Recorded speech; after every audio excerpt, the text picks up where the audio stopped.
Also, before before I get started, I am very sure I know how to pronounce your last name, but just so we're on the same page.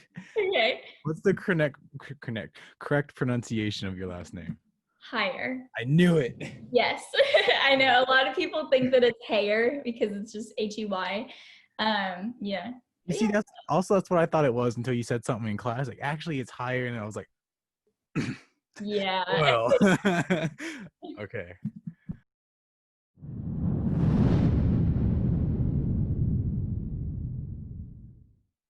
Hello, everyone. Welcome back to Convos with the Cast. My name is Brandon Whipple, and today I am joined by a very special guest, my old across the hall neighborino, Alyssa Heyer.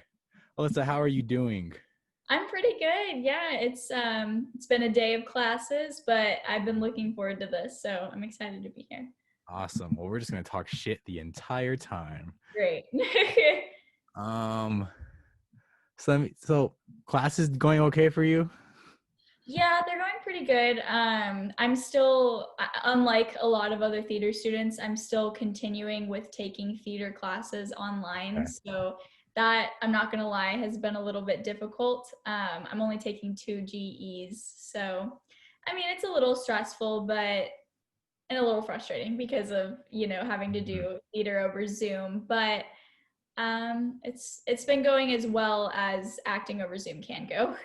Yeah, Thomas and I kind of talked about this last week, but I found it, and I don't know if you're in the same boat as me, but I found it for doing scenes almost same as usual because I'm so used to cameras and shit.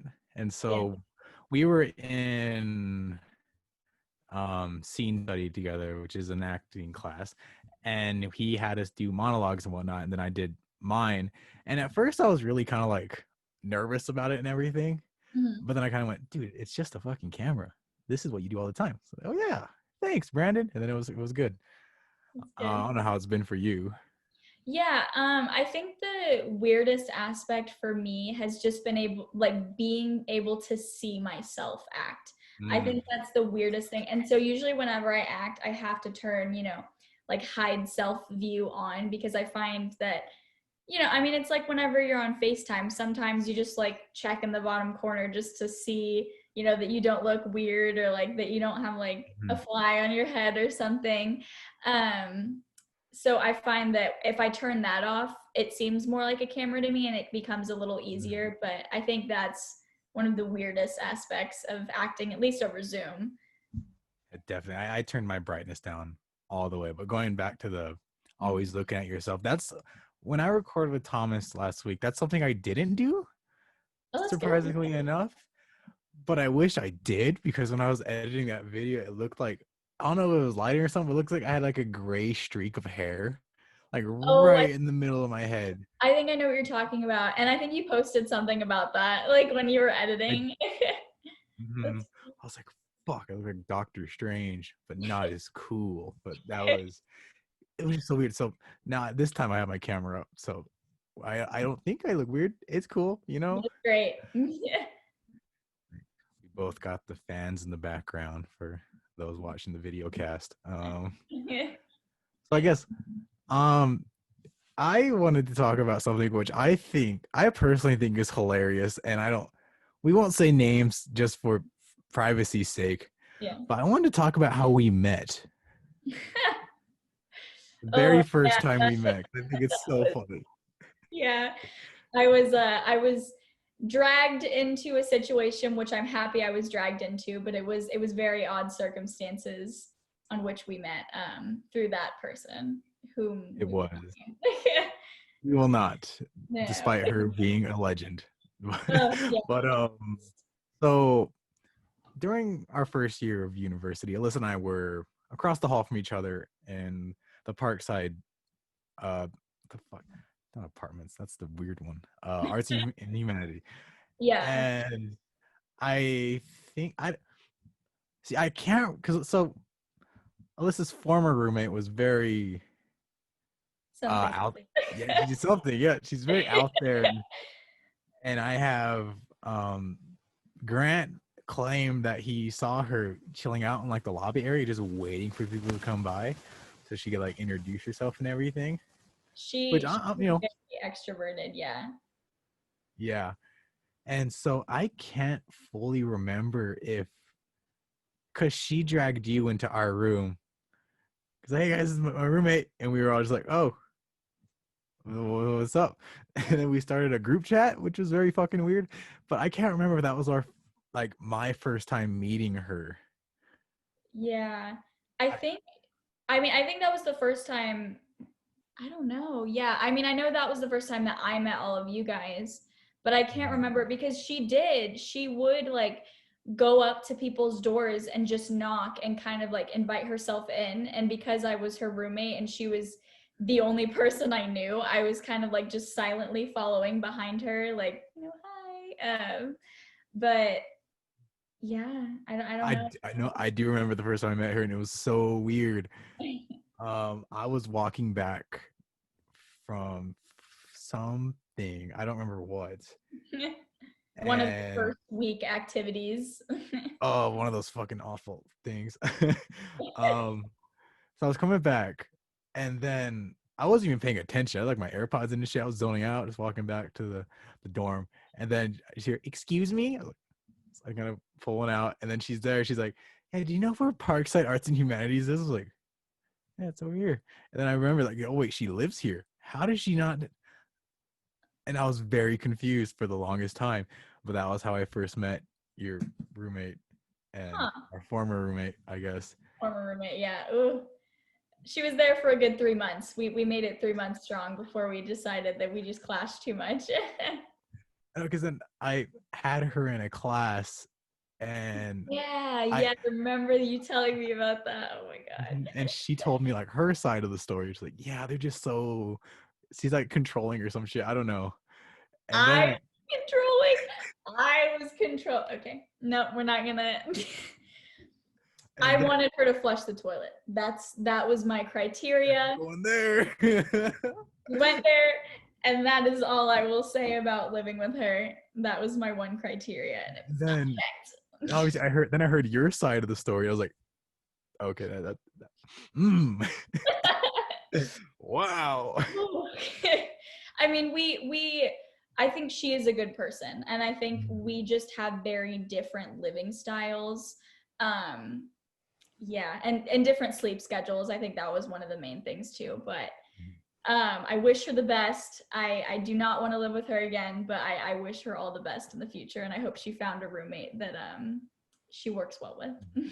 Yeah, and I'm definitely not. Obviously, I didn't fucking live with her or anything, so I wouldn't really have any hard feelings or anything. Because she's just a little too extroverted for me, you know. Yeah, I'm definitely more on the introverted side. It was always me following her into like her little adventures and all that. So, yeah. I just remember when I was in my room with my roommate. I think I heard her voice, like, "Oh boy!" So I went out there, and then you were just kind of like behind her, all Yep. and just kind of just sitting there all Yeah. shy. And I was like, "No, that's a person." And then I had you in class like next week. I was like, "Oh, that's the I was gonna almost said her name. That's the roommate. Okay."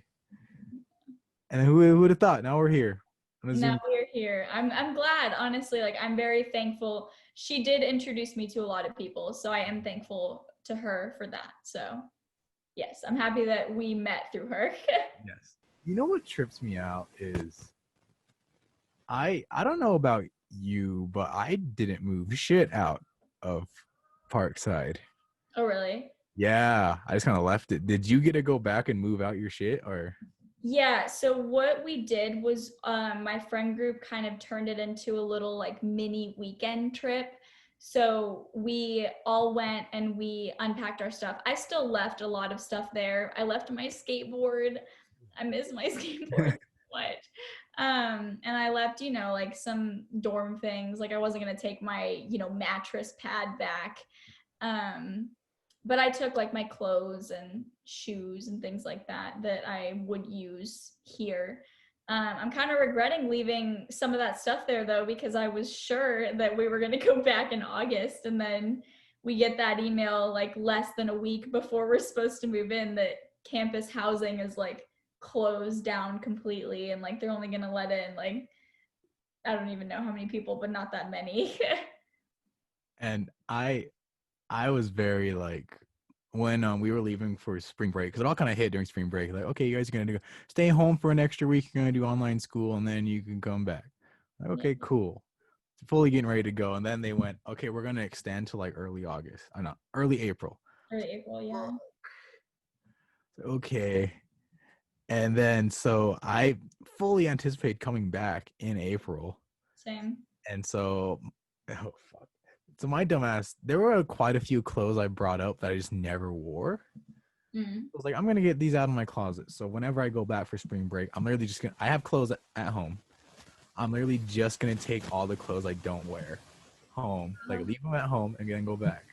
No. As I was packing, I was like, something is gonna be all right. It's like I threw in a couple essentials in there, That's like, good. just in case. Yeah. Then I came home, and then they went, "Stay home, motherfucker." I was like, oh, looked at my closet, it was a shit. Oh, good clothes. And that was the last time I saw my room, which trips me out. That's sad. Yeah, it's so sad that we're never going to be able to like, I mean, even go back into that building and Mm-hmm. out like the stairs and the lounges and the orange couches. Like, I'm going to miss all of that so much. You were always out on the orange couches. Yep, and that was because of my roommate's sleep schedule. She went to bed at 9 p.m., so I had to do my homework elsewhere because she was a light sleeper, so I didn't want to bother her. But yeah, it became kind of like a safe haven, you know, just a little nice space to do my homework. Our RA was amazing. She did not care. Oh, I loved her so much. She was so sweet. And I feel like I don't know about you, but I was finally kind of getting into the groove of college second semester. Yeah. First semester is very like adjusting. I'm like, okay, this shit's kind of weird. But in Yeah. second semester, I came back. Okay, I'm cruising now. You know, this is meeting people. Got kind of have my group now and all this shit. Then the world said no. Yeah, it was definitely hard because I mean, first semester, I mean, especially within the major, because I mean, you were in like the BA for theater, like you know how competitive it was in those classes, especially acting classes. It was just kind of it was hard to become close friends within the major whenever it was just so competitive for people to get like attention from their professors and like make connections and all of that. So I felt like I was only really starting to become close friends with people in the major second semester. I mean, obviously there were exceptions, like for like I lived across the hall from you, so we became closer quicker. But within classes, I definitely felt like second semester we were starting to get there, and then it just got cut short. I don't think we really got close until after you were cast in the show. Yeah, definitely, because our only form of communication was through my roommate in the first part. Yep. Yeah. And I can't remember when I heard your side of the roommate debacle. I don't remember. I think it was after she moved out. I think because she moved out late October. So I think it was probably either late October or like early November, mid-November, somewhere in there. Mhm. Yeah, I remember. I think I told you in 125, maybe. Perhaps Yeah. that was tech studies, which kicked my ass. Um, Heinrich. what a legend! I almost talked with Thomas about her last week, but then I was like, no, this is a conversation for the three of us. So Yeah. I'm saving that for the big podcast because no, I'm not even gonna say anything about it. I'm just gonna save all that. But Okay. did you get a chance to listen to the my show with Thomas? Comments, yes. The majority. I think I had like 5 minutes left. And then Okay. I had to start my my Zoom class. So did you heard the story about when we cast you as Avery, right? Yes, I did. I did not know any of that. So for those who didn't catch last week, basically, little recap. Um, looking for someone, or there were 5 roles available, and I was like, And there was one particular role I was like, Alyssa would fucking kill this, but I'm gonna send her all 5 anyway. See, like, let her take her pick, and if she does shit, I'll just give her the one. You know, we're all good. Because I don't think I'd seen you act at that point. No, we didn't have an acting class together until second semester with Stevie. Yeah. And so I was like, okay, this is it. I'm pretty sure she can nail this character, but let's see. And you came back, yo, I would like to try out for Avery. I was like, oh, yeah. Wow. I did not see you as Avery, like, not at all.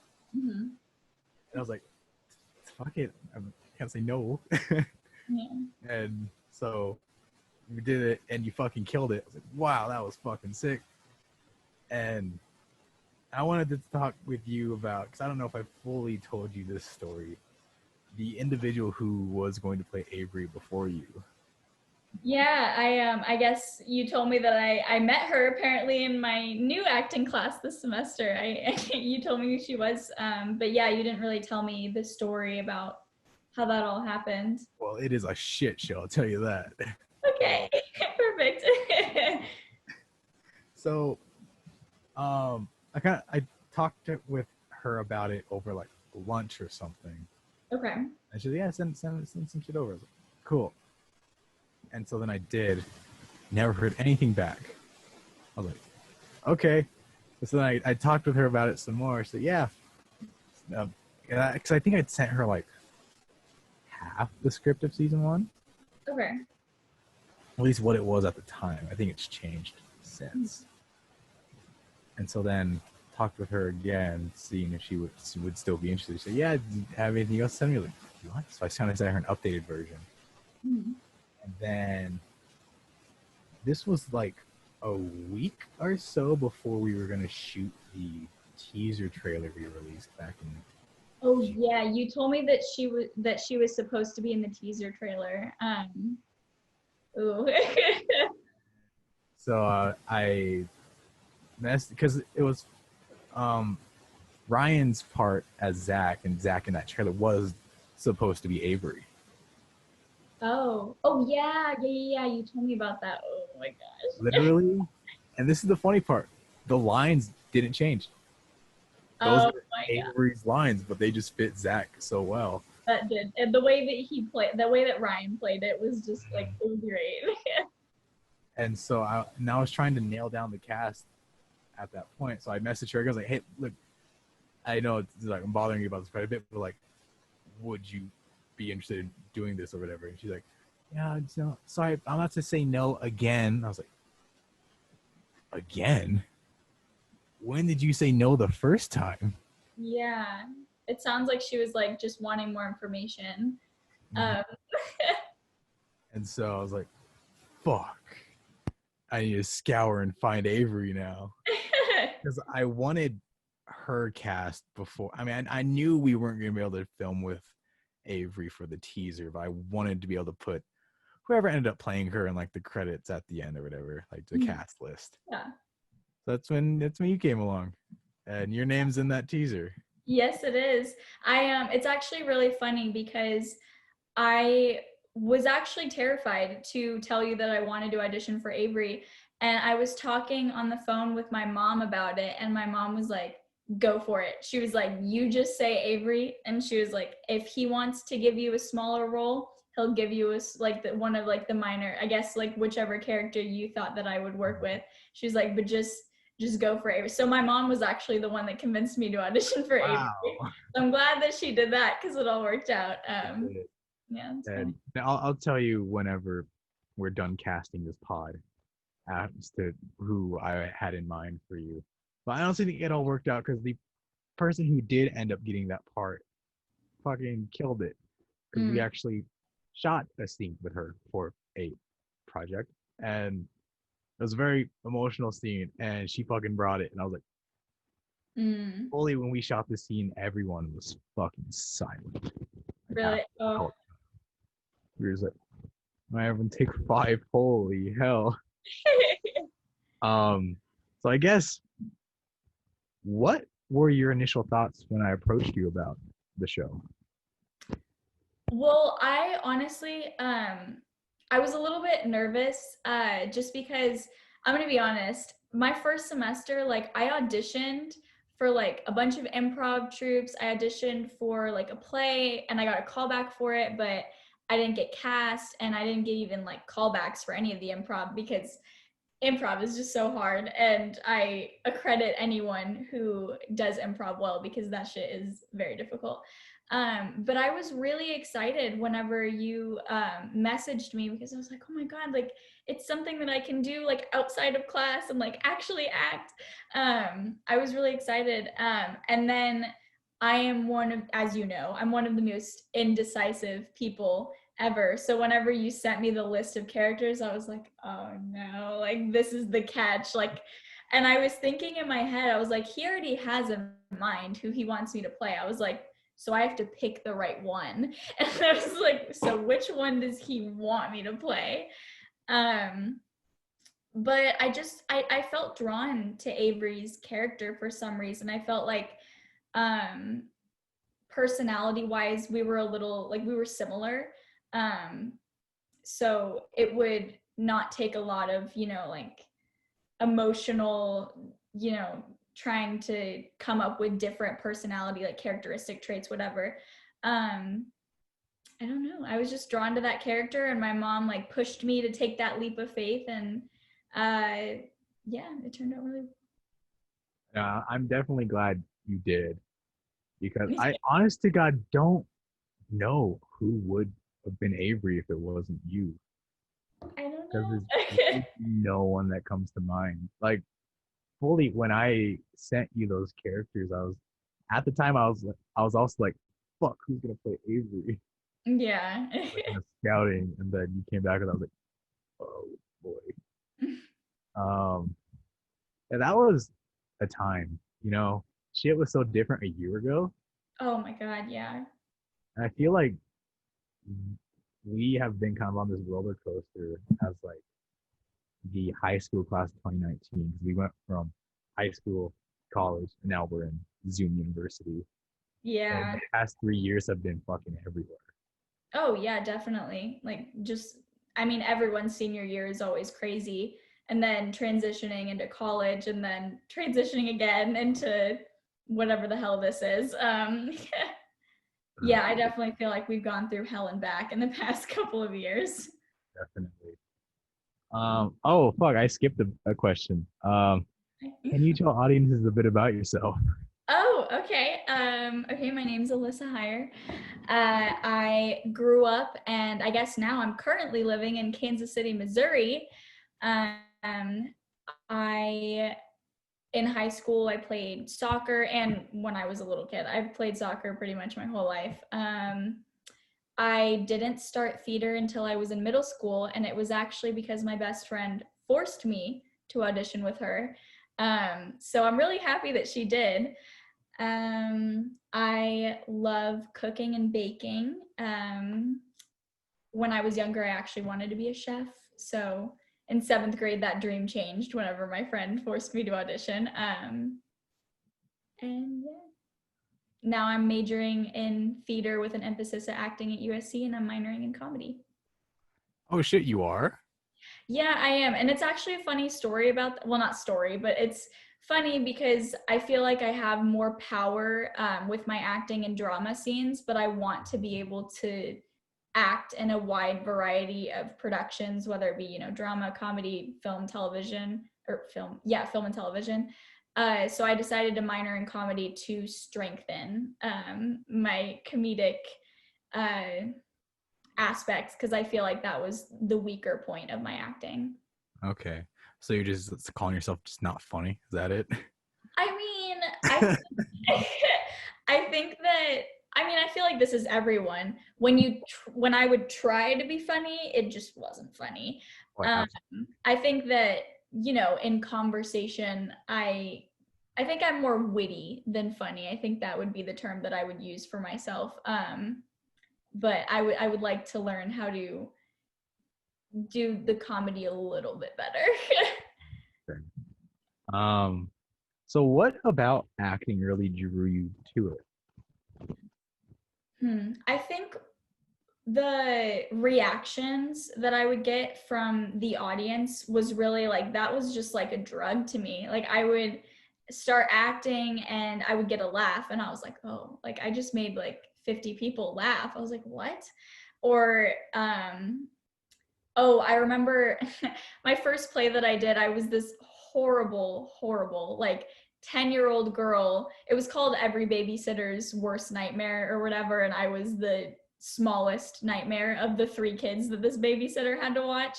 And I was talking about like mace and I don't know, torturing this babysitter or whatever in the ways that a 10-year-old could think of torturing a babysitter. And the audience kind of like gasped and they were like, 10-year-old saying that? What?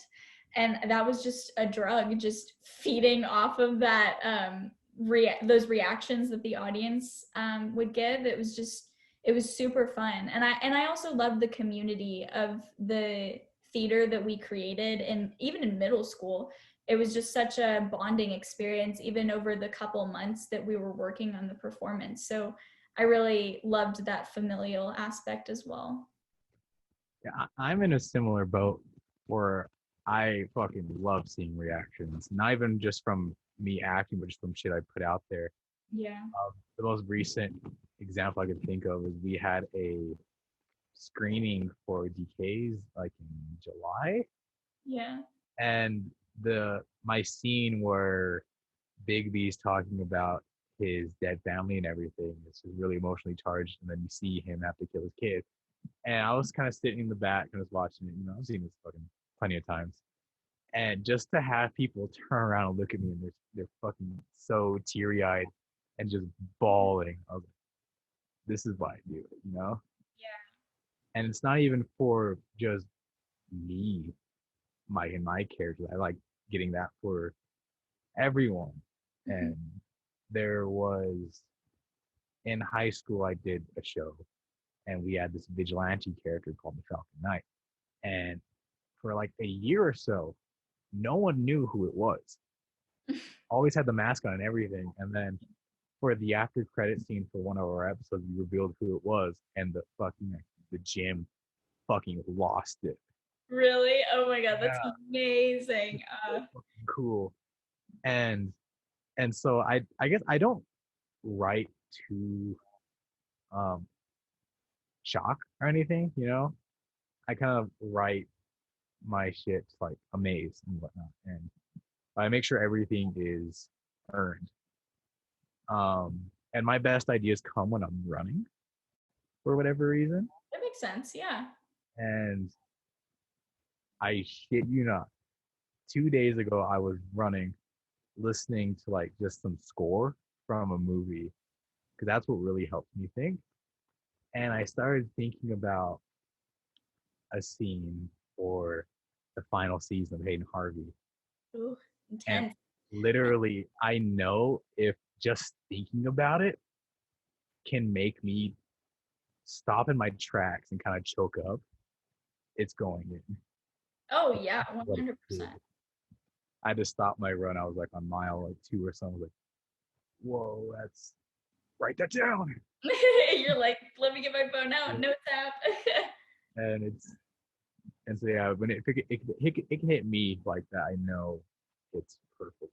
And there are going to be so many scenes like that in just the show, which I kind of want to talk about more now. Yeah. So kind of, did you think you would get tied to a 3-season show your freshman year of college? No, I didn't. Um, I thought that I I don't know. I didn't think that I would get the opportunity to do anything outside of SDA, just because I mean, whenever you met me, like I'm very, very shy, especially whenever I'm first meeting people. So it was really, really hard for me to go to these like SDA events, even into classes, and just talk with people. So I was very shocked, but very like happily shocked that I was able to, come on this journey so early in my college career. Cause, um, I mean, something that you're always continuously reading with like these bigger actors is even if you're not working, you still need to be like creating your own art. And I was just super excited to be a part of the art that you were creating. So, no, I didn't think so. Just out of the fact of because of the fact that I'm just painfully shy and it's hard for me to, introduce myself to other people. But I'm very happy that that is the way that it worked out. And what does it feel like to get tied to a 3-season show? Like, um, do you see a possibility in fatigue later down the line, or And what? like fatigue later down Oh, the line? fatigue. Fatigue with like the show or the character? Or? Whatever, both with me. No, Fuck. I don't think so. Um, I no, I don't think so at all. I think that it's an opportunity for me to grow closer to not only Avery but to everyone else in the cast. And with you, I mean, you're also in the cast, but like as a director and writer as well. I'm actually really excited, and I know it's terrible that we have to push Hayden Harvey back into 2024. After we all have graduated, but I think that what Possibly. possibly, But yes. with the way things are looking, yeah. Yeah. But being optimistic, hopefully it won't go that long. But I think that if it does, that'll be a good thing to keep us together even after we graduate college. And I think, I don't know, like, I feel like that's just one of the most important aspects of not only college, but like life is just keeping close with the people that you work on projects with, that you become friends with. I feel like we already have created kind of like a family within the Hayden Harvey cast, but I feel like that's just going to grow stronger and stronger as the years go on. So the project I was referring to earlier in filming and everything was the Huntress spinoff, because we actually started filming that early. Mm-hmm. And literally within a day of filming, that cast grew so fucking close to one another. Like, it was kind of absurd, you know? Yeah. Like, it's like, wow, we're all tight now. This is insane. We're in Nathan Moon, he's in that spinoff, and he was talking about how he's so excited to start working on like the actual show because he just can't imagine how it's gonna be then. Yeah. And I don't know, it's gonna be very interesting. I am very excited to work with you all for the next 3 years. It is going to be fucking crazy. Yeah. And this isn't, because I guess you should know this about me by now, but I really like to plan ahead. Yeah, definitely. So I'm like, very happy that you like to plan ahead. I am also a planner. and so obviously we're doing 3 seasons for sure. Yeah. And so I call her like the little devil, like my sister. She kind of dropped the thought in my head. She's like, "What if you guys did more?" I'm like, don't fucking say that. But You're gonna get my wheels turning. yeah, I know. You're I gonna know. make me That's what start happened. writing. I was like, what if we did do more? And as of right now, no. We're just doing the 3.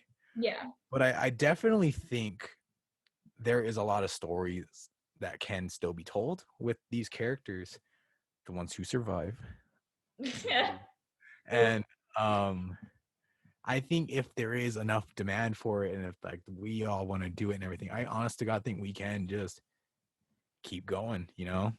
And Obviously, if it's like, I don't want to do it anymore, I'm like, cool, we just won't do it. yeah.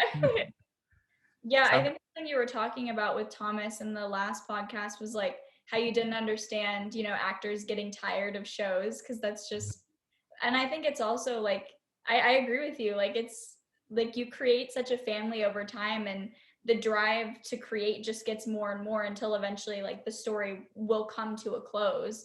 But yeah, I agree. I think that with the way that this show is set up, like, you could do so much with it.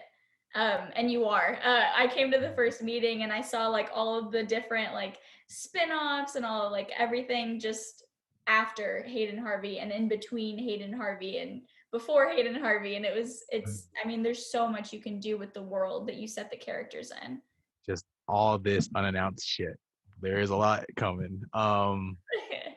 And this universe it started with my first show, Mm-hmm. and then that itself got quite a few spin-offs and everything. And I got a question a couple weeks ago, and it was like, are are these two kind of sides of the universe ever gonna converge? And I was like, that'd be fucking sick, but I don't know, you know. But like, there's definitely a lot of possibility in this universe, a lot of different ways we can go. What I guess for because I know what's gonna happen in all three seasons, and the way we wrap up season three, it's definitely like, okay, that's the story, you know. It's not like if we don't do another one, everyone's like, what the fuck, you know. Like Yeah, it's exactly. definitely Like its it own doesn't end thing. on a cliffhanger.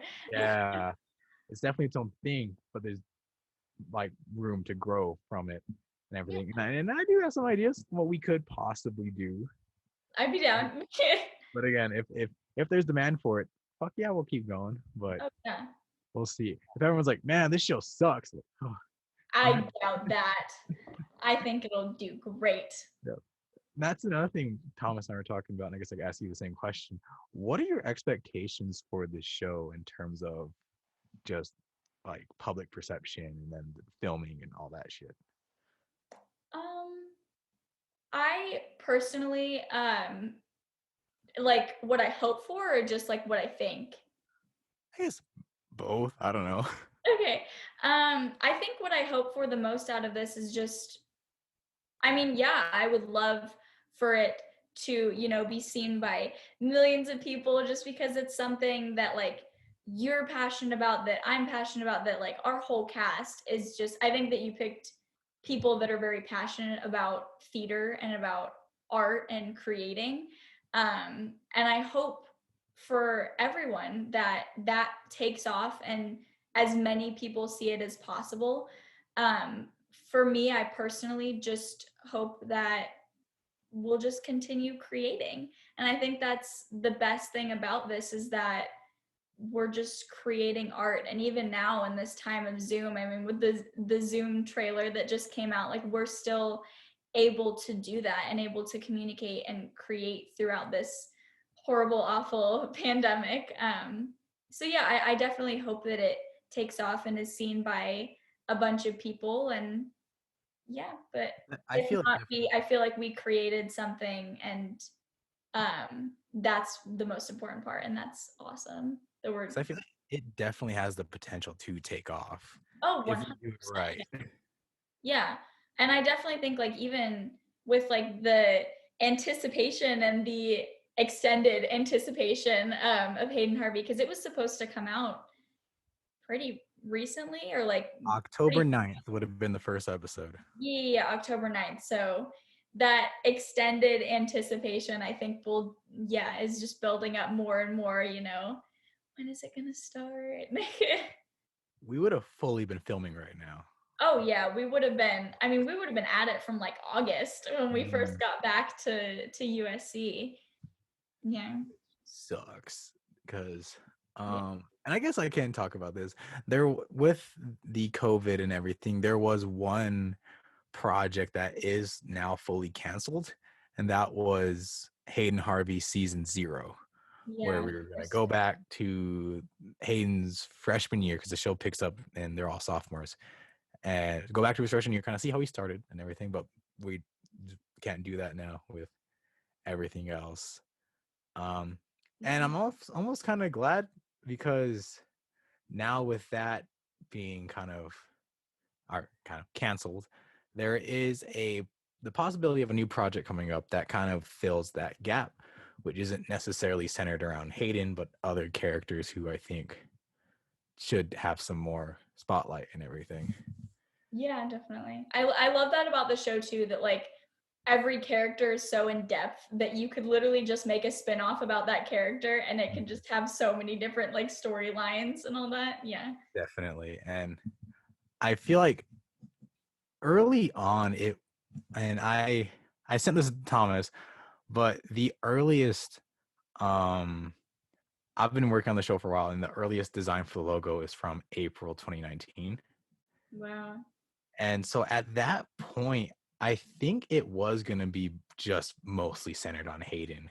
Mm-mm. And then as it kind of started developing and everything, I was like, no, these characters, I can do other shit, you know? It's not just this guy. It's all these other characters I have to play with. Yeah. And so now it feels almost not wrong, but it feels weird to call it Hayden Harvey when, I mean, obviously he is the main character, but you have so many others in this show where it's like, I don't know, it's pretty stacked. And like we were talking about earlier, our cast is fucking insane. I love everyone in our cast. I feel like we all just vibe so well together. I'm so excited. Jonathan as Royce, we talked about this with Thomas. He is fucking hilarious. Yes. And I have a casting story about that character I could talk about with him next week. Oh, he's next week. That'll be fun. Yeah.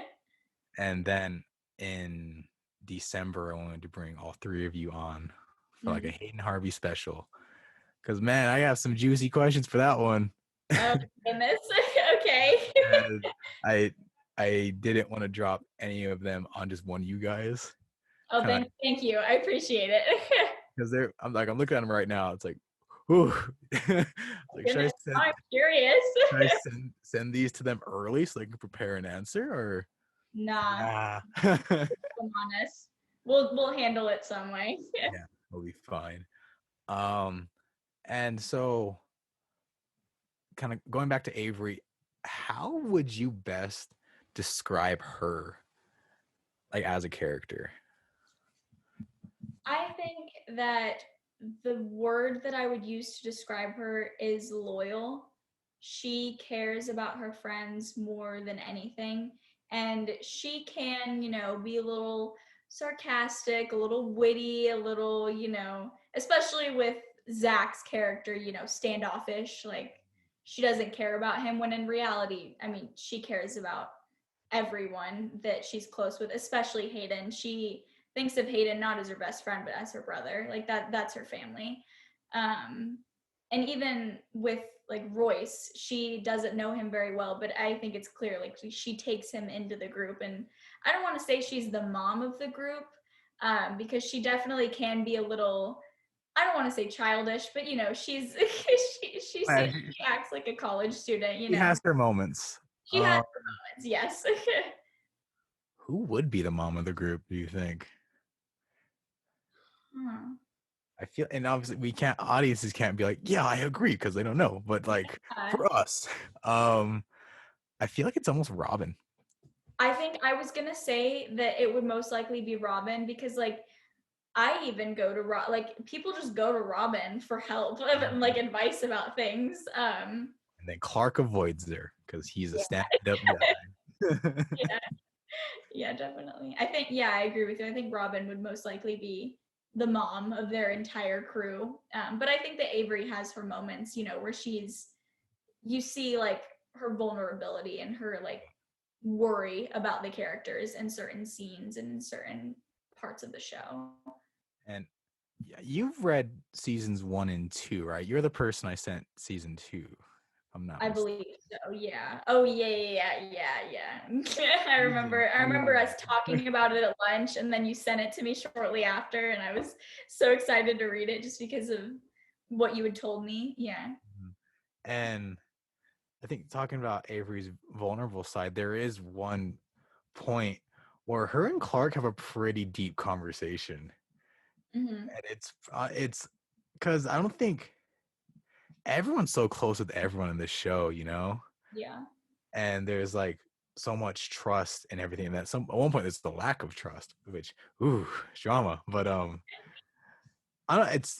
It's so fucking wholesome, Yeah, definitely. I think that like you said, like every character weaves with everyone, and there's always like a special connection with each character.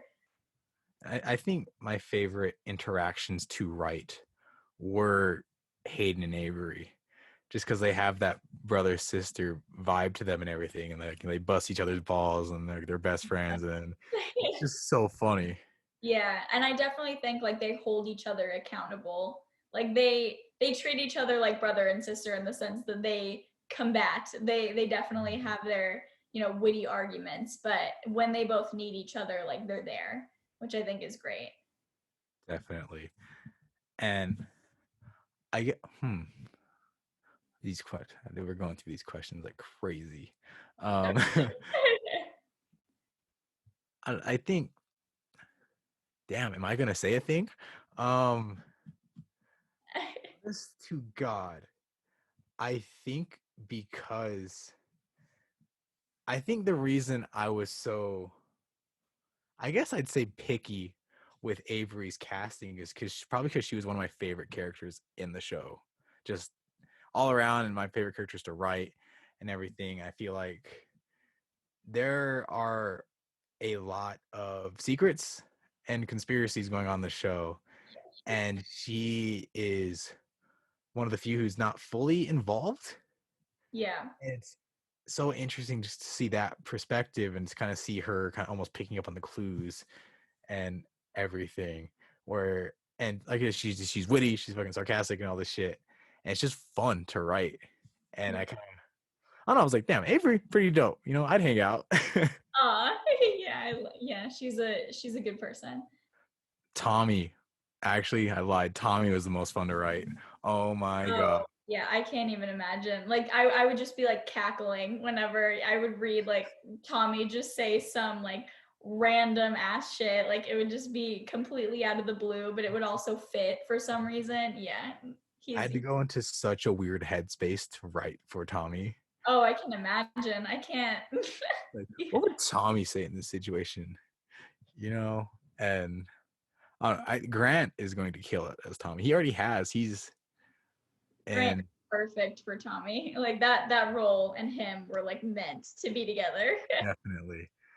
So I guess shifting gears now, you were also in a little scene in Decays. I was, yes. That was very fun. Azalea Orion. That was So definitely a shift of characters. absolutely. And so how would you describe, from what you know about her, how would you describe her character? I think the tie that I would create between the two of them is they're both very loyal. The difference being Azalea is loyal to her brothers and her, kind of tribe, crew, whatever you would call that group of people that Bigby clashes so much with. I think that she is extremely determined and she feels like she has to step up after both of her brothers are dead. And she feels like she has to become the leader and she's going to do anything that she can to keep her people safe. And if that means uh, going against other people and putting their lives at risk, like she's going to do it because she cares most about her people and her family in that sense. For sure. And so I touched on this a bit with Thomas, but filming that scene was very interesting. Yes, it was. It was a lot of back and forth. Yeah. We shot our end in like this big ass garage, Yeah. and it was very like open space and everything, and we had this table set up in the middle with like that lantern and everything. Mhm.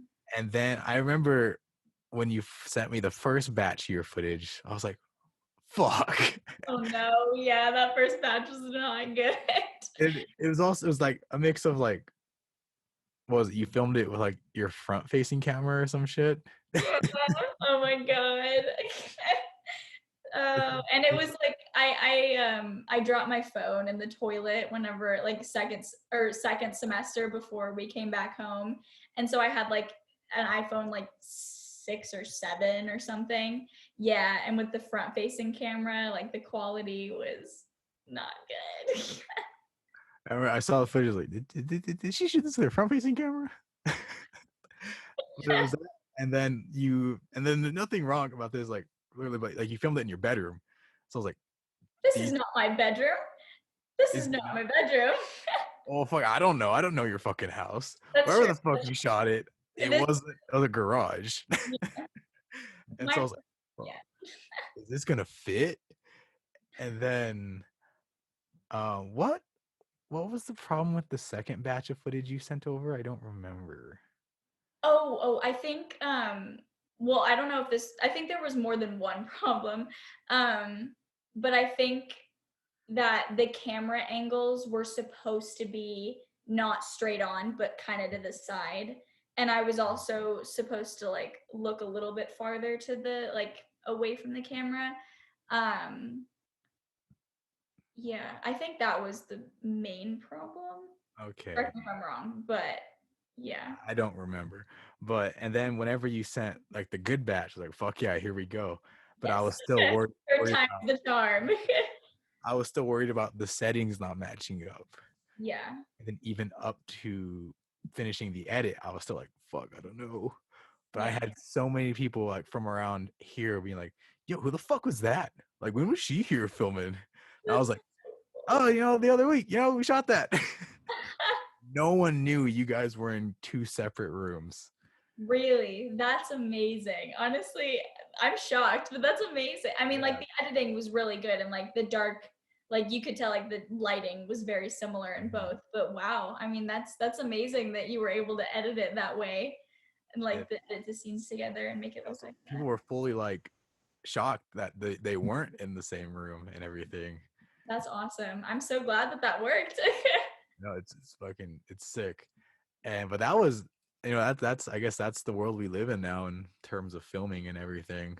Yeah, definitely. It's definitely difficult to act in this time. What was it like filming on your end? Well, how I would it was I don't know. It was definitely scary because I'm scared of the dark. And I was always filming at like 1 o'clock in the morning after I finished all of my homework. I remember I would like be texting you them at like 1 or 1:30 in the morning.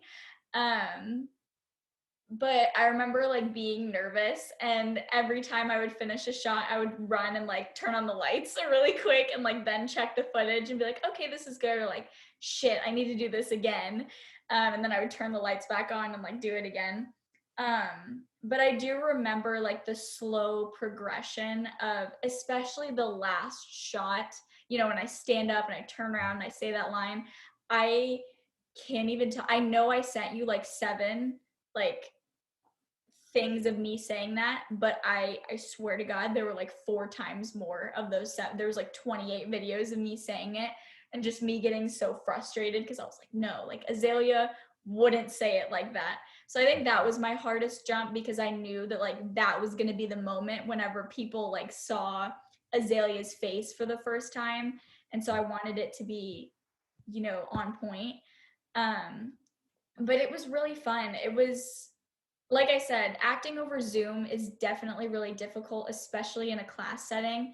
So for me to be able to work on something professional and work on something that like you wrote and like we're collaborating on and like it's getting produced and like people are seeing it, like that was something that definitely like kept me going. Like at the end of the day, I was very excited. I was like trying to finish my homework quicker so I could go, put on my costume, put on my jeans at 1 o'clock in the morning and go film. It definitely picked up my spirits about the fact that we had to be at home and doing this over Zoom. So yeah, it was great. Definitely. And I think you sent over one clip where it was you saying the line when you stand up and everything, but you did it 4 times in the same clip. You'd reset and everything. And I remembered each time I'd be like I saw it the first time, I was like, oh shit, that was pretty good. And then you reset, I was like, oh shit, she's going again. And then Yeah. like second time I was like, okay, that was better. And then the third time you did it, and I was like, okay, that one was pretty sick. I think that's it. And I actively started cutting it and getting it ready for the shot and like in the edit. And I went, oh fuck, there's another one. And I played it, and then that was it. I was like, all right, that's it. Never mind. Get the fuck out of here, other 3. This fuck. Oh my God, I'm so glad. I thought you were gonna bring up the one where I was like, I don't know what I said. I was like talking to my dog or something. I thought that's what you were gonna say. Oh, Yeah. I was also gonna bring that up when like your phone fell or some shit. Oh, my phone fell. Yeah. Well, I'm glad. Yeah, because I remember it just took me out of character to have to go but to the phone and like reset it and like turn on the lights because fear of the dark, and get into the mindset of Azalea like each time, and it just felt so disruptive. So I felt like whenever I was already in the dark, already in that mindset, like it was just easier for me to just take like 4 takes in one go. But I'm glad it worked out. And I was like, this is dope. Um, And I fully know, and I'm going to apologize in advance for this Oh no. because obviously your name is Alyssa. Yes. You are playing Avery and Hayden Harvey, and you're playing Azalea in. Or you played Azalea in Decays. It's Yes. like a triple A name thing, and I know at some point I'm gonna call you the wrong name. No, it's okay. You're good. I fully accept that will happen. You're totally fine. Like on to like, all right, Avery, fuck, or like in class. Oh my gosh, that'll be so funny. Up Azalea, I mean Avery, Alyssa, fuck. That would be so funny if, like, in one class period, you call me all three names, and the professor just looks over, like, what the fuck is going on? Like, And that was something I noticed after the Azalea talks, and we kind of got you in that role. I was like, fuck, she's all characters start with a fucking. Oh my god. It's the same thing with Ryan, who's playing Zach, because Ryan and Zach are so fucking similar. they are very similar. Caught myself calling him like Zach and shit, and I'm like, oh my god. Oh my god. I mean, like, directors do that. I mean, even in, like, our classes, the directors will be like, oh, like, Lucy, and then they're like, my name's Hannah, and then he's like, yeah, but your character's name's Lucy, and they'll just, so yeah, I think you're chilling. And I guess what, because I think I talked to you about the Azalea part kind of early on, and what were your thoughts on that specifically? I was so excited. This is my, like, secret dream to play an antagonist. And I mean, like, you know me in person. Like, it's hard, I'm sure, to imagine me playing someone like, I don't know, like Azalea, you know what I mean? Just because I feel like I'm very shy and not very confrontational, but my secret desire is has always been to play like an antagonist, someone deep rooted and like having a lot of layers, and like there's a reason why they're this way, and you've got to like uncover that throughout the storyline. I just think that antagonists have so many layers, and the longer you play them, the more that you see them come out. And that's just so interesting to me, because you see villains that have these backstories, and it just makes you understand the way that they are, and it makes you empathize with them. So the prospect of an antagonist really, really excited me. That's awesome, because I think you and Sebastian, who was in our scene study, you guys did a scene, and you like played the character who is like completely not you, and that's kind of Yeah. that wasn't the moment where I was like, she's Azalea, because Decays wasn't even in development at that point. I was like, damn, Alyssa can pull some shit off. Thank And you. so when I was like, it's like, who the fuck can play Azalea? And I was like, Alyssa killed it in that one scene. I bet she would fucking go ham in this. Oh, thank you. And Yeah, that was a crazy scene to play. That character was crazy. oh yeah, and hopefully, because we never got to finish those scenes. Oh my god, and it was so good. When we worked on it with Stevie, like we just completely like fleshed out everything that was like not working. We were so ready. Sebastian and I were like talking all the way back to Parkside about how excited we were to perform this scene, and then it just never happened. Stevie Johnson, our scene study professor, a fucking legend, let me tell you. So good. So good. And he has a name cameo in Decays, actually. Oh, he does? Oh, wait. I think it's in part 5 when Norman and like searches the basement of that house, and there's like a movie poster in the background. If you look, you can see Stevie's name on it. Oh, I'm gonna have to go back and look at that. I didn't know that. And then our own classmate Cameron Morris is also on that poster. Oh, really? Oh, that's Yeah. I love Cam. I know we talked about it last week with Thomas too. That dude is a fucking legend. Yeah. He's one of the first people I really met at USC, actually. Hmm. I remember thinking he was fucking crazy because it was in the summertime orientation, like early July, and this dude was just chilling with a big ass leather jacket. Oh, I could not do that. Props to him for being able to pull that off in summer weather. But yeah. There's just so much rock in his veins, you know. Yeah, gotta live that vibe 24/7, hot or cold. I love that man. So kind of bringing Avery and Azalea together, what would you say is the biggest difference between them, but also not the most obvious difference? Ooh, you're hitting me with the hard ones now. Let's see. I think the way that they deal with trauma is probably the biggest difference that I could see.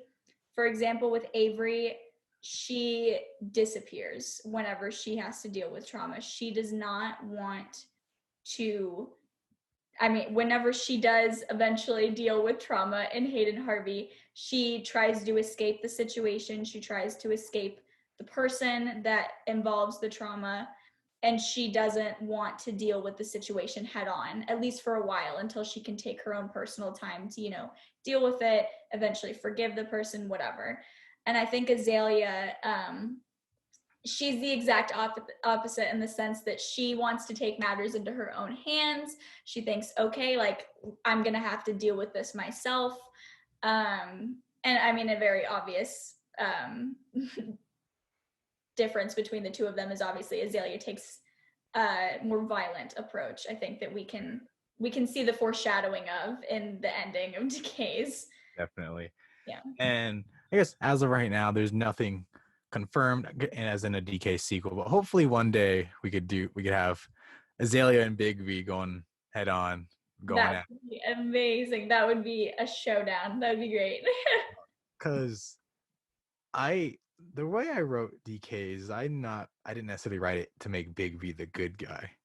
I just kind of made him the guy you follow, you know? Yeah, I definitely you can definitely see like the push and pull of good and evil within him. It's like he straight up shoots a chick in the face. She just sees her. In the big part 7 when Steven gets his head caved in, straight up shanks a kid to death. Yeah. Pretty crazy. But it's also what kind of not warranted, but like you get it, you know? This Yeah. dude's been through some shit. You understand why he is that way, especially whenever you see like the backstory of the trauma that he's gone through. Let me tell you, filming that was fucking awful. Ooh, I can't even imagine. That would be painful just to like that's painful for me to think about. Like and having to act that out. Oof. So I had to get in such a dark headspace Yeah. and having everything there. The person who played my kid, he was like in makeup for a while. And he literally shaved his head for the part. That's commitment. Go Right? whoever the actor was.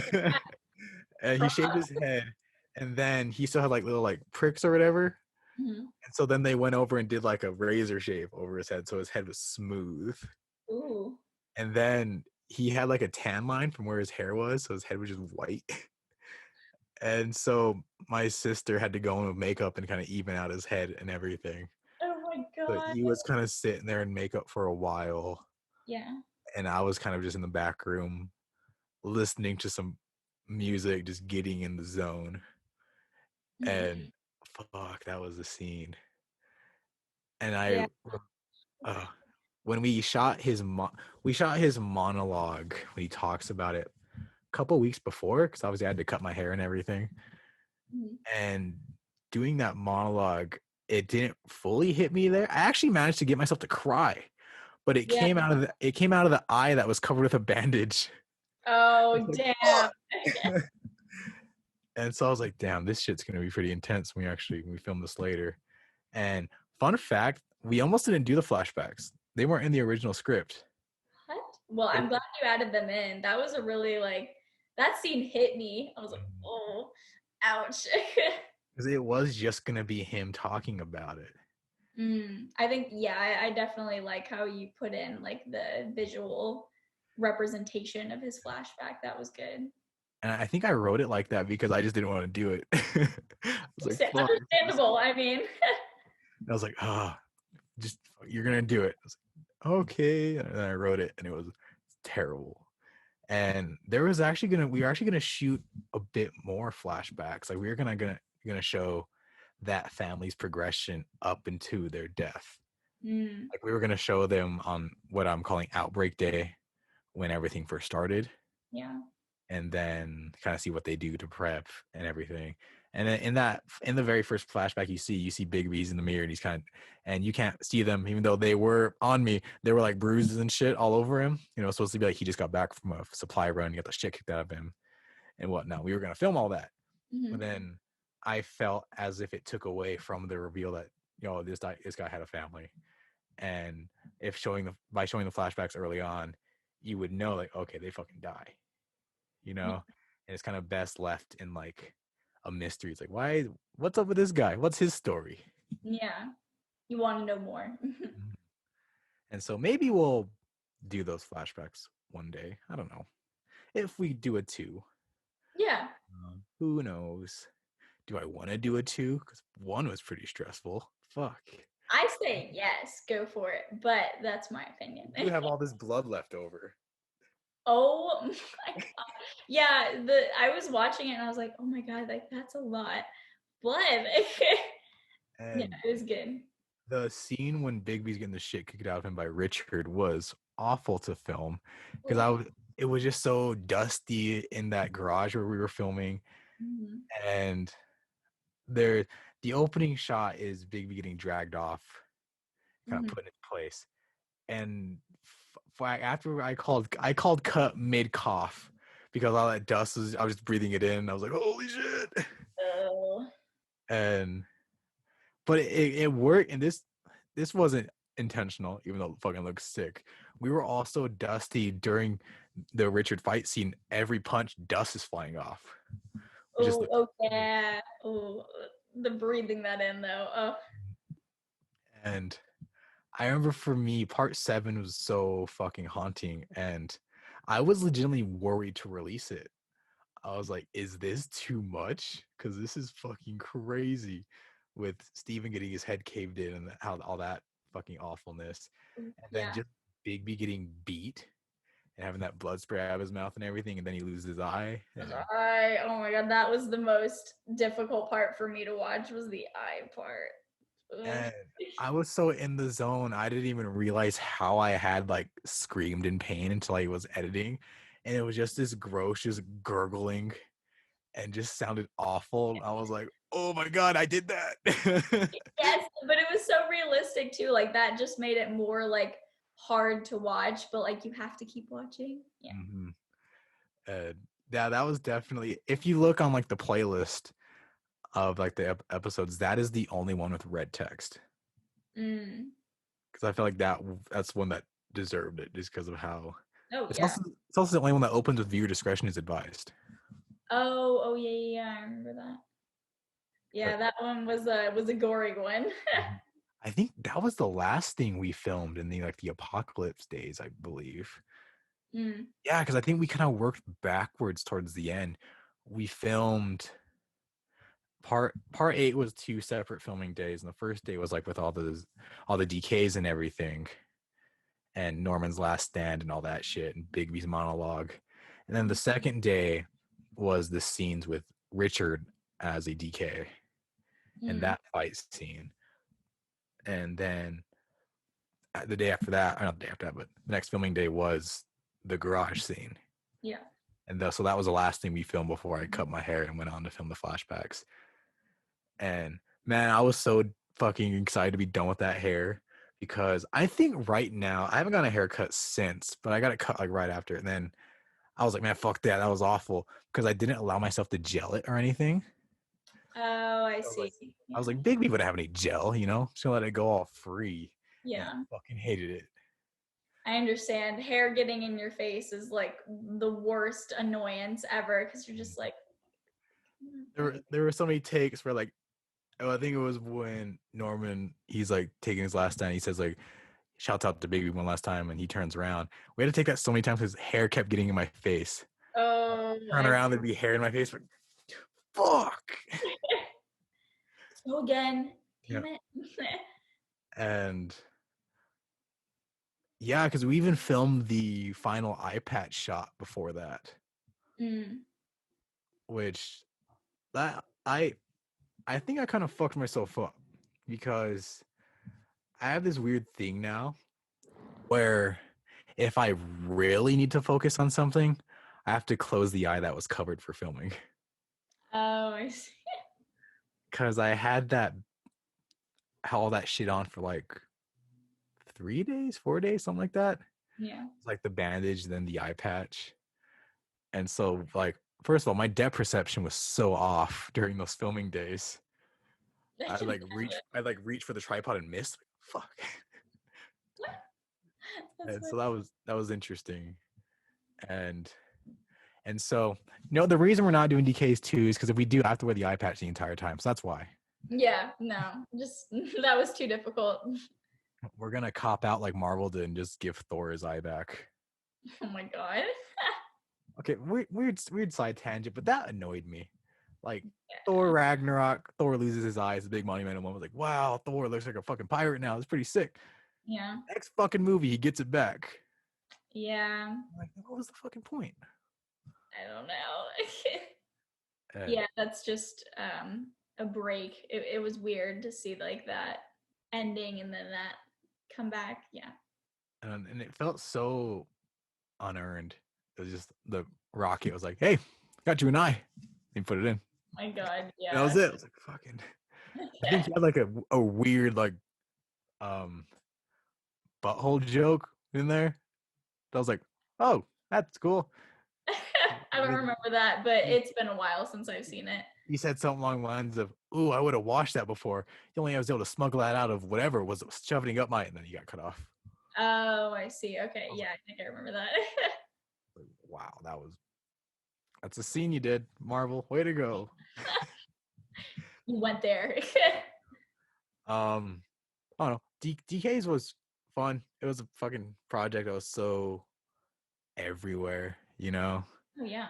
and I definitely did leave it open for a sequel. I mean, obviously that's why Azalea's in it. Is if we do a sequel, you will be a character in it. Yeah. We'll figure out details later if there's demand.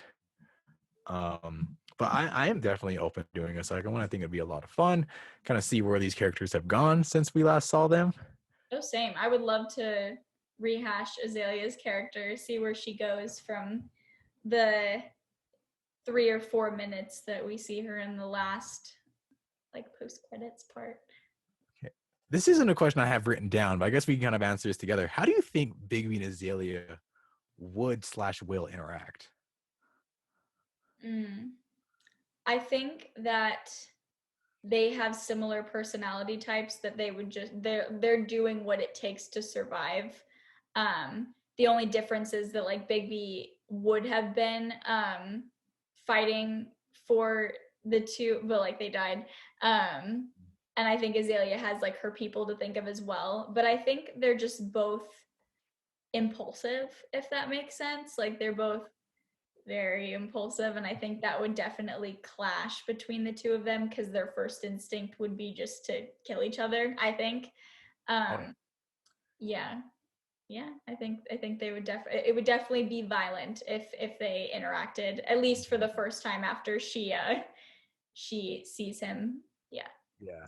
And I don't think she knows what he looks like. She knows his name and Yeah. everything.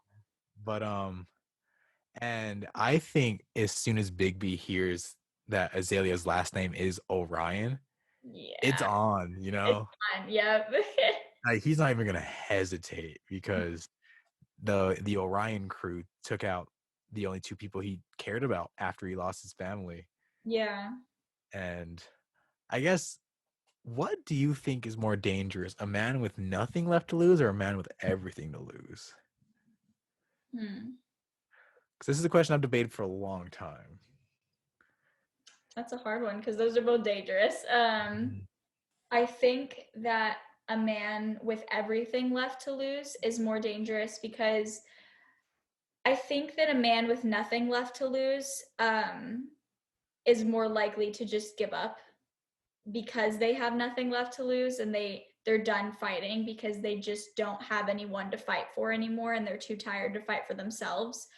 But I think someone who has like someone they love or like a place that is important to them, like if they have something to lose, they're going to give every inch of themselves to fight for it and ensure like its safety, or if it's like a place, like their territory over it or whatever. So I think everything left to lose would be a little bit more So are you violent. saying Azalea would win in a fight? Is that what you're saying? Maybe that's why. I mean, I didn't know that's where the question was going, but I guess, yeah, for sure. Azalea still has like her crew and everything, and Bigby just kind of out there, with Yeah. his backpack and his revolver, just kind of hanging out, Yeah. on his way to Cali. Um, he's gonna go chill on the beach, his retirement. Um, but no, Decays was a project I originally wrote in the 7th grade. Oh, wow. Yeah, and it was definitely not the same. I didn't take my 7th grade writing and went, "Yep, let's just throw that on screen." um, so I wrote that for a while, and it was this long ass series.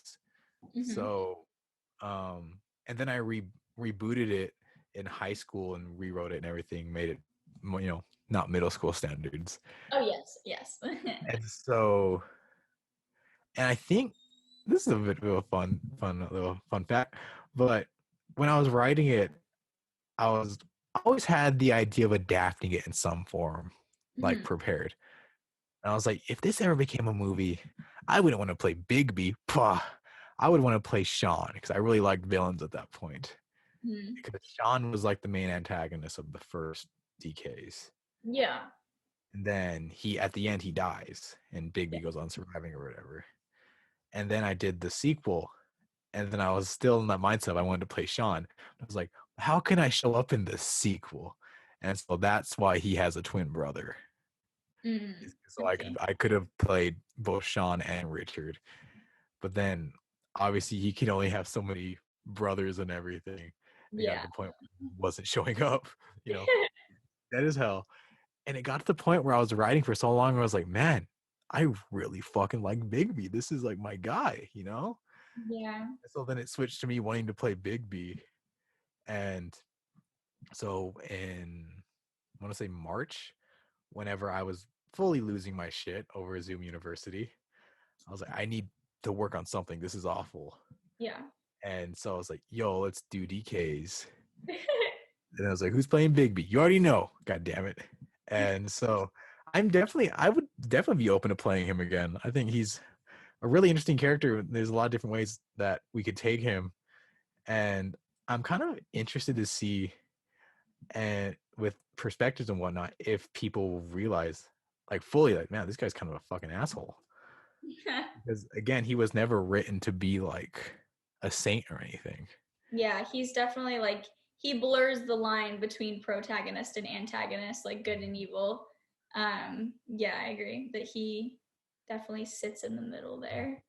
And we didn't shoot this because I think what we did instead worked more.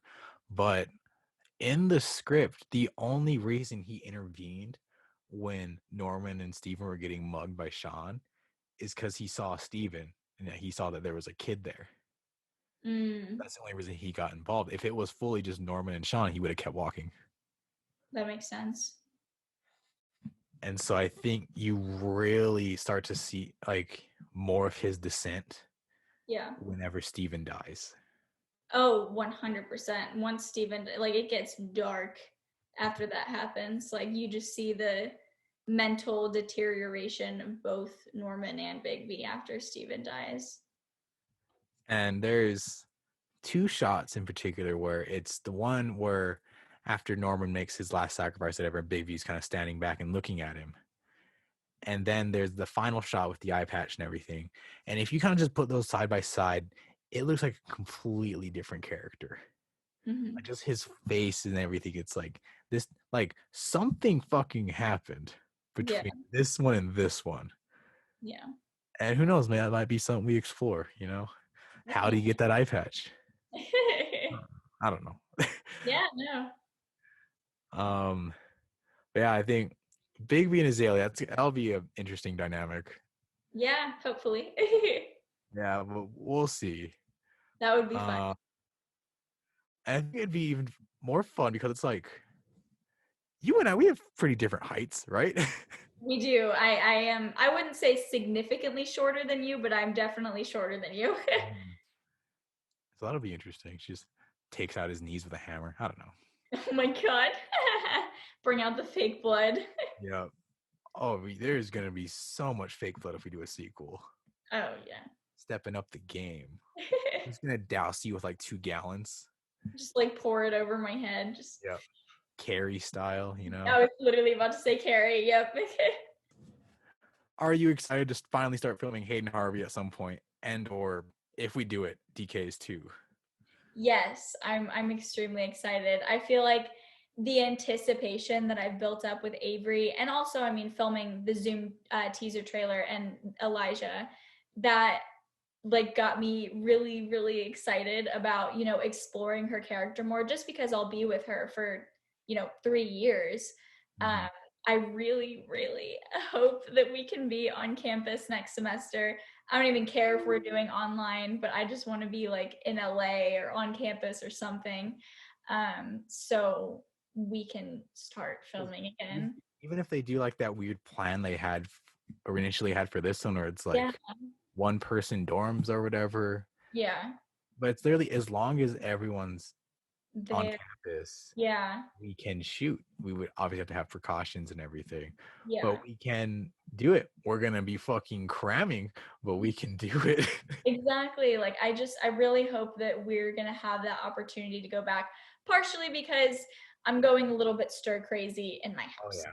But I also would love, love, love to continue filming. And I think Thomas and you were talking about this in the last podcast, but just how hard it is to just connect and continue to like have that push and passion for this and like creating art, which I think you're doing like a great job of. I think you're the one person that I've seen that just continues to create throughout this pandemic, but it is hard to keep that drive and passion For sure. um, throughout. So I really hope that we can be back on campus. And as for hopefully a second Decays, or if we do that, that would be, like I said before, a really, really cool opportunity to delve more into the layers of Azalea, because I'm sure there's a lot more to discover with her character.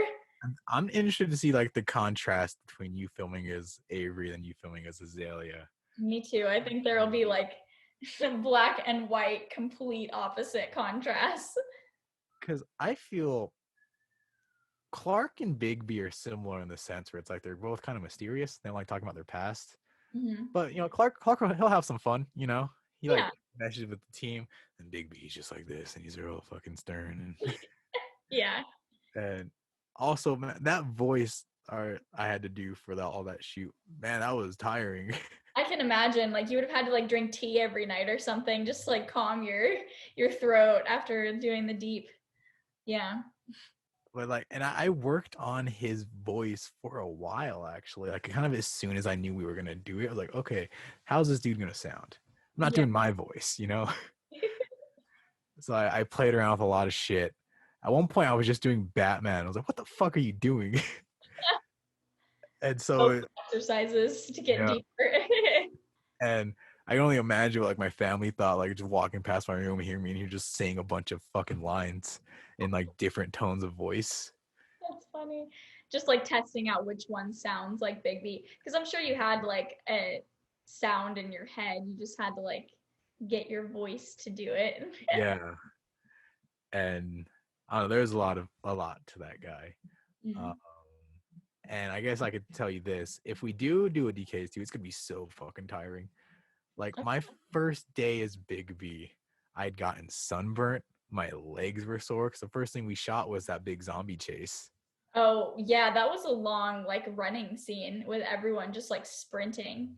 Ooh, I can imagine. That was a workout. Ate shit jumping over that tree. Oh my god. Another funny story. That was our third take of that, right? Yeah. And I get a lot of shit for that scene. Like, man, you fucking ate it. It's like, nah, first 2 takes, I cleared that shit. But then it just didn't feel right. So I was like, "Oh, I don't like it. Let's try it one more time." And then I ate shit. And then the audio in that clip is not the native audio because as soon as I ate it, everyone went, "Oh shit!" But I just kept going, and I was like, "That was it. That was it." And, That was the take. yeah. And then like I'm pretty sure I bruised like my ribs doing that too, because like laying in bed, I was like, "Oh fuck." And I fully had to go and film all like the forest scenes that next day. And so Oh, I put on so much aloe to like get the sunburn out of my face for the next, and that was something. But I guess, do you have any questions for me? Because I know Thomas, he hit me with a deep ass question last time, and I was very much, oh my god. Oh, I didn't see like the last 5 minutes. Which question did he hit you with? He asked me like what some juicy gossip you could tell about the show. Oh, no, I did see that question. Okay. Oh, yeah, I remember that. And I was fully like, oh shit. What can I say? I'm trying to think. We're not sure if we're doing a Decays 2, but we are sure about doing like Hayden Harvey 1, 2, and 3. So I guess what about each? And obviously we're talking about Decays as like if we thinking in the sense that like we are doing another one.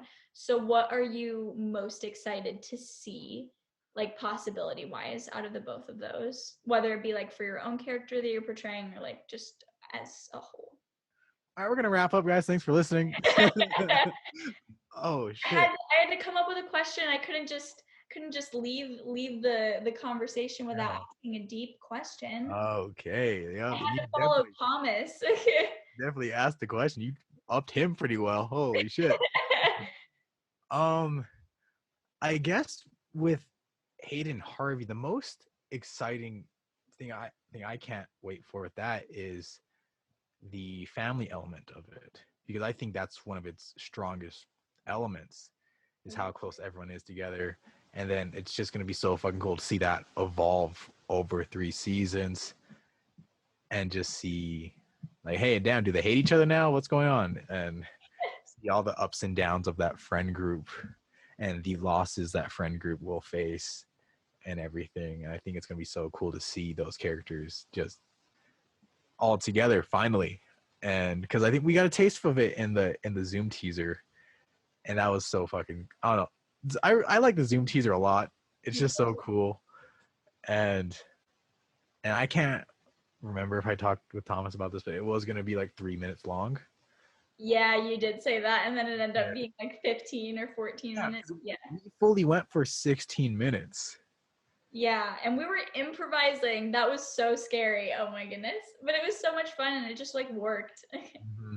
And so then I turned the fat 9 minutes because there's like, I didn't know where, like, there's so much good shit. Like everything Grant did was hilarious. Oh yeah, the helmet, the hat. Mm-hmm. Oh my gosh, yeah. But yeah, so that's, what was the question? Well, I mean, you answered the one for Hayden Harvey, but just what are you most excited about? Consider like we're not for sure doing a Decays 2, but like if we were for sure doing a Decays 2, like what would you be most excited about, either with Big B or in general? So I think what I would be most excited about in a Decays 2 is actually the relationship between Big B and Azalea, because at their core, they are very similar characters. They're both driven by loss, and they're both very impulsive, and they'll do whatever it takes and all this shit. And now they've kind of been pitted at each other almost unknowingly. Like Azalea's brothers killed his friends, and then he killed her brothers. Yeah. And so they're at odds right now. And I think, as you said, and how Big B walks the line between protagonistic and antagonistic, I think Azalea walks that same line. Oh yeah. And I think it's gonna be so interesting to see who audiences relate with more, you know? Yeah, Like, that would be super interesting. we're gonna have a Team Edward, Team Jacob type of shit. So Who are they rooting for? yeah, because I think if we were to do it, I wouldn't paint Azalea as like, yep, she's the villain. You're gonna follow your guy Big B. I think it'd be more like up in the air, and I think it's exciting to see that and to possibly leave audiences conflicted, like who they want to fucking root for if we were to do something like that. Yeah, that would be super cool. That would be like a new element of television you don't see very often. And I think I'm excited to see like how the world changes, because when Mm, Decays takes place, it's about 6 months into the Decay apocalypse. yeah. And I think early on, not too much will be too different. You know, obviously everything's fucked. You know, Yeah. flesh Okay. and monsters going out. I think it'd be interesting to see how they evolve, the Decays, because I can I say this? I guess I can. Whatever. The Decays, some of them aren't technically dead. Yeah. Um, some of them are alive, and then obviously as organisms and everything, they can change and evolve over time. And I'd be excited to see where they go and see if they become more dangerous Mm. with time and just um and again I'm spitballing because I don't know what the fuck we would do if we did a sequel. But I think it'd be interesting to learn more about where and how this started. We kind of touched on it a bit in like part 4. And they all kind of went, yeah, no one knows what the fuck's going on. I Yeah. think, and I don't know if Bigby would be the one to figure out why this shit started. You know, Yeah. I think it'd be interesting to kind of learn more about that. You know, Yeah, definitely. Introduce some conspiracies. yeah, aliens. You want to hear something Always stupid? aliens. What? You want to hear something stupid? Yes, Well, I always. was a huge fan of The Walking Dead, both the book and the show. Mhm. And the show's ending with season 11, I believe. I haven't kept up. I don't know. I gave up after like season 8. And the comic ended a while ago, like a year or so ago. Mhm. And then during like a Q&A after the comic ended, someone asked him, like, how did the zombie start? And he just went, "The aliens." He And went what? that was it. It was aliens. Oh, aliens. Just that the flat That answer. was that was it. I was That's like, crazy. I mean, that's kind of like a boss ass answer though. You just like aliens, mic drop, exit. Like done. but it also feels like such a cop out, you know? I get that. Yeah. I mean, I guess like I would hope that eventually like it would come out as to why he Mm-hmm. said aliens, like what the storyline is with that. But Like, like I don't know. So, I guess I'll say this: the decays weren't created by aliens. nice. There's We've that. ruled out one. Yep, that's one conspiracy's gone. Um, Man-made, natural, who knows? You know, that's a conversation for another day. But yes, I am all out of questions. Do you have anything left for me? I think I ran you through the mud with the Oh yeah, one. this is I got you good. fuck. Yeah, but I think that's it. Thank you for coming on, Alyssa. I almost called you Azalea. Fuck, it's starting. So close. Thank you so much for having me. This was so much fun. Thank you guys for listening. See you next week.